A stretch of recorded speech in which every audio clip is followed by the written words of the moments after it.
It was 10:47 p.m. on a Thursday when Alex's phone rang. He was in his apartment, packing a duffel bag. The hum of the city, a distant murmur below his window. The screen lit up, and for a moment, he just stared. The caller ID displayed his own name, his own number. A glitch, he thought.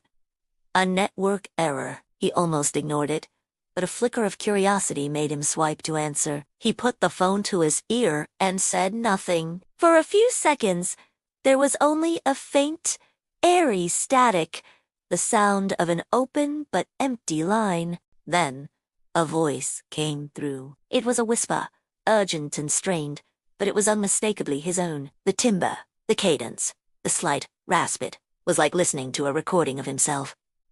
The voice said, "Don't take the trip tomorrow. Don't go to the mountains. If you do, you won't come back." Before Alex could process the words, before he could even form a question, the line went dead. The screen returned to his home wallpaper, as if the call had never happened. He stood frozen in the middle of his living room, the half-packed bag at his feet, the silence now feeling heavier than it did before. Alex was 34 years old. He worked as a data analyst, a job that rewarded logic and dismissed ambiguity. His life was built on patterns, evidence, and verifiable facts. The supernatural, the paranormal. The unexplainable, these were concepts for late-night movies and internet forums, not for a rational man living in a world governed by algorithms and physics. He didn't believe in ghosts, omens, or premonitions. He believed in what he could see, touch, and measure. The phone call was strange, he admitted, but it had to have a logical explanation. A sophisticated prank call. Maybe a new kind of spoofing app. It was unsettling, yes, but not enough to derail his plans. The trip was important. For months, he had been planning this 3-day solo hike into the remote heart of the Sierra Verde mountain range. It was a place known for its rugged, untouched beauty. A digital detox where cell service was a myth and the only company was the wind in the pines. He needed the silence, the exertion, the clean slates that only a true wilderness could offer. He checked his call log. There was no record of the incoming call. That settled it. It was a bug, a ghost in the machine. He laughed it off, zipped up his bag, and set his alarm for 5 a.m.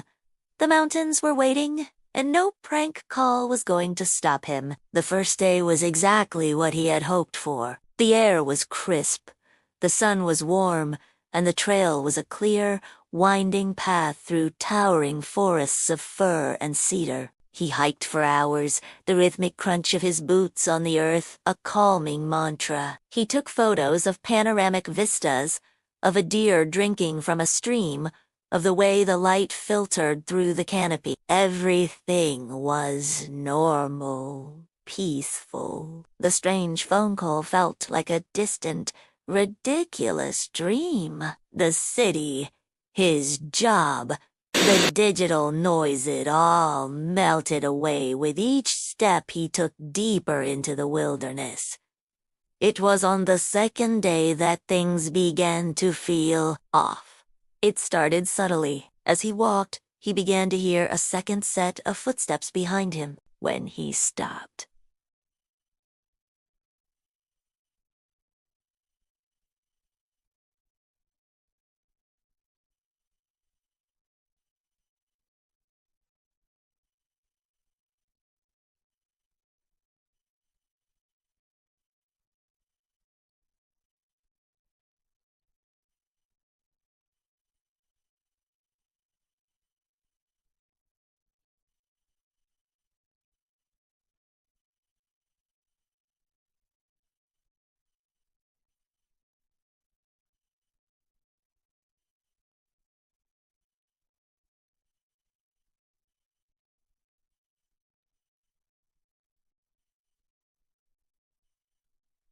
when he quickened his pace, they matched it. He'd spin around, but the trail behind him was always empty. He told himself it was just an echo.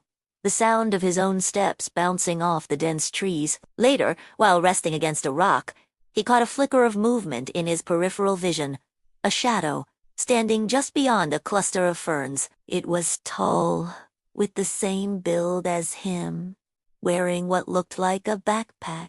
But when he turned his head to look directly, there was nothing there, just the gentle sway of leaves. He started to feel a persistent, unnerving sensation, the feeling of being watched. He pulled out his GPS tracker to check his progress, hoping the familiar data would ground him. But the screen showed something impossible. It displayed a log of his movements, a breadcrumb trail of where he had been. According to the device, he had already visited a landmark called Eagle's Peak, a full day's hike ahead of his current position. The timestamp showed he had been there that very morning, at 8:15 a.m., a time when he was still in his tent, miles away. He tried to reset the device, thinking it was a satellite error, but the log remained.